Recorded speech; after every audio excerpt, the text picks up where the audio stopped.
பெரியவர்களுக்கான யோகா பார்க்க போறோம். அதுல முதல் பிரச்சனையா இந்த மலச்சிக்கல், அது அதிகப்படியான மக்களுக்கு பாதிக்கப்படுற வாய்ப்பு இருக்கு சார். அது எதனால வருது, அதோடைய அறிகுறிகள் என்னங்க சார்? மலச்சிக்கல் வந்து பல சிக்கல்கள் வரும். ஓகே. மலச்சிக்கல் வர்றதுக்கு காரணம் இந்த அறுசுவை உணவுல எந்த சுவை குறைந்தாலும் வியாதி, கூடினாலும் வியாதி. சரிங்க. மலச்சிக்கல் வரும். இப்போ உதாரணமாக 2 பெண்ணு ஒரே உணவு சாப்பிடுறாங்க. சரி. ஆனா ஒரு பெண்ணுக்கு நல்லா மோஷன் போகுது, ஒரு பெண்ணுக்கு போகல. சரிங்க. அதாவது ஒரு man's constipation is another man's diarrhoea. Okay. ஒரு ஆளுக்கு ஒத்து, ஒரு ஆளுக்கு ஒத்துக்கிடாது. அப்ப அவங்க உடம்பு என்ன உடம்பு பார்த்து அந்த சுவையுள்ள உணவை கொடுத்தா மலச்சிக்கல் போயிடும். ஓகே. அப்போ உணவு ஒரே மாதிரியாக இருந்தாலும் ஒவ்வொரு உடம்பிற்கு தகுந்தாப்போல நம்ம சாப்பிட கத்துக்கணும் இல்லைங்களா? இப்போ மலச்சிக்கல்ங்கிறது பொதுவா யாருக்கு வரதுக்கு, அது எந்த உணவு சாப்பிட்டா வரதுக்கு வாய்ப்பு இருக்கு? இப்போ ஒருத்தருக்கு புளிப்பு உணவு சாப்பிடுறாங்க. சரிங்க. அரிசி என்ன பசை செய்யறாங்க. ஆமாங்க சார். அப்ப அந்த அரிசி வந்து வயிற்றுல ஒட்டிக்கிறோம். சரி. ஆனா அப்ப அரிசி ஒட்டுறதுனால மலச்சிக்கல் வருது.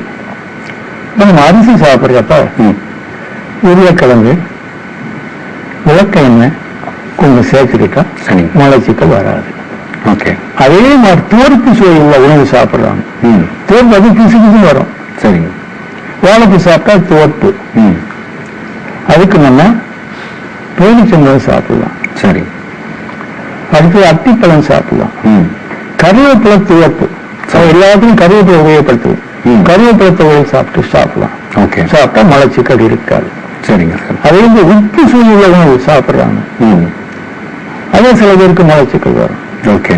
அப்போ வாழைத்தண்டு, கீரைத்தண்டு இது சார் நல்லா மோஷன் போயிடும். சரி. யானைக்கு வாழைத்தண்டு, மனிதனுக்கு கீரைத்தண்டும்பாங்க. சரிங்க. அது இனிப்பு சுவையுள்ள உணவு சாப்பிடலாம், சில பேருக்கு மகன் இதாகும். ஓகே. குளிர்ச்சியான உடம்பா இருந்தா பப்பாளி பழம் சாப்பிடலாம். உஷ்ணமான உடம்பா இருந்தா வாழைப்பழம் சாப்பிடலாம். சரி.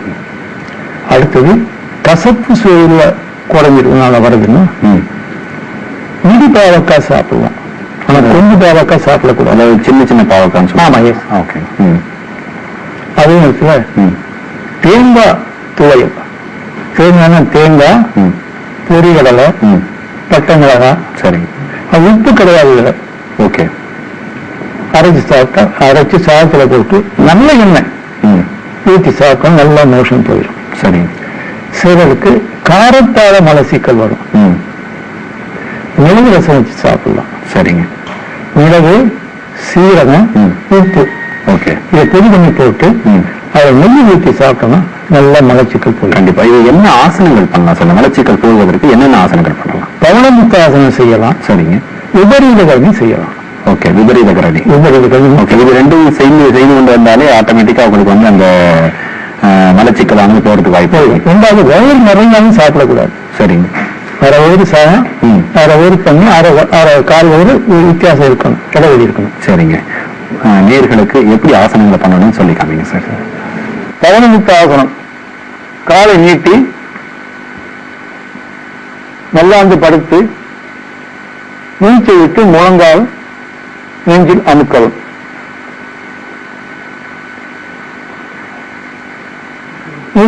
வலது முழங்காலை மடக்கி வலது நெஞ்சில் அமுக்கணும். அமுக்கும் பொழுது மூச்சை விடவும், மெதுவாக காலை நீட்டவும். இடது முழங்காலை மடக்கி நெஞ்சில் வைத்து அமுக்கவும். அமுக்கும் பொழுது மூச்சை விடவும்.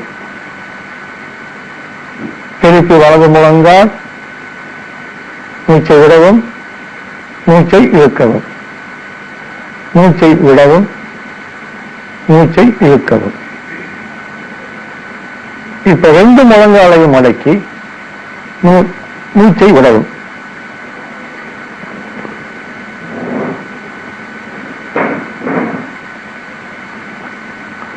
முழங்காலை மடக்கி மூச்சை விடவும்.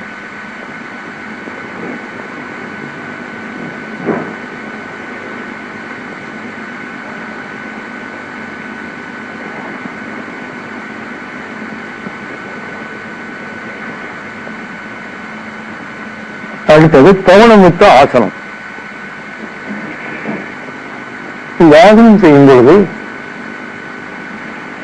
பட்டக்ஸில் கையை வைத்து உடம்பு மேலே தூக்கி சாதாரண மூச்சை இழுத்து விடவும், மல்லாந்து படுக்கவும், காலை தூக்கி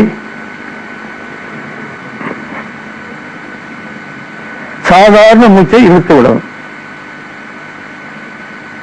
ரத்தத்திலிருந்து வயிறுல இருந்து கழுத்து பாகத்துக்கு வந்து தலைபாகம் வரை ரத்தம் வரும். மெதுவாக மடக்கி காலை மேலே நீட்டவும். அதே மாதிரி திருப்பி ஒருக்கா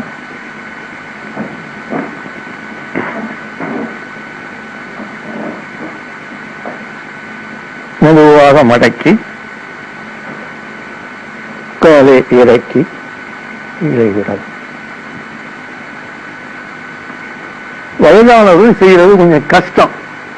அப்ப உளுந்தை உயரம் தலானியை வைத்துக் கொண்டு தலானியில் படுத்து காலை இதே மாதிரி மேல தூக்கி செய்யலாம். இந்த ஆசனம் வந்து ஒரு 20 நிமிடம் கூட செய்யலாம். தலைக்கு ரொம்ப ரத்தம் போது சிறகாக செஞ்சது ஒரு 70% அதனுடைய லாபம் கிடைக்கும். அவன் விபரீதகரணி முப்பரிகை ஆசனம் இல்லை, மலச்சிக்கலுக்கு ரொம்ப நல்லது.